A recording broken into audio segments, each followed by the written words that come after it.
Goeiemôre, Dok Matt wat praat. My medeleraar is in 'n ongeluk.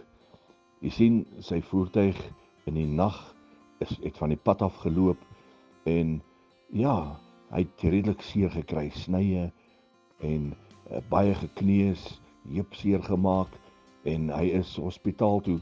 Die persoon wat toe nou bestuur het, is toe nou veilig, sonder skrape, sonder enige snye. Maar my vriend het in die hospitaal opgeland.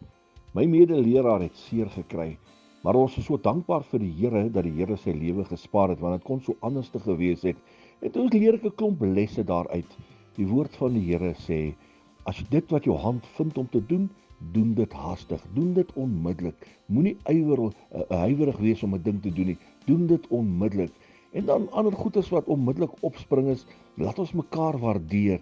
Die lewe is so kort, as sy lewensdraad dalk geknip was, en dit is die einde gewees, was daar nog sekere goeders wat in plek moes val. Ons moet seker maak ons lewe is in plek. Ons is in harmonie met almal rondom ons, en ons het vreugde in ons hart, en ons harte is reg met Jesus, en die mense rondom ons. My liewe vriend, dit gebeur so vinnig, in 'n oogwink word ons weggeruk, en dan is dit belangrik, en dan moet ons seker wees, ons name is geskryf in die boek van die lewe. Nou bemoedig ek u vanmôre, maak seker die lewe is reg, maak seker jy's reg om die koning te ontmoet. Enige oomblik, enige stadium kan die lewensdraad geknip word. My liewe vriend, leef voluit vir Jesus, elke oomblik wat jy het. 'n Lewensgroete.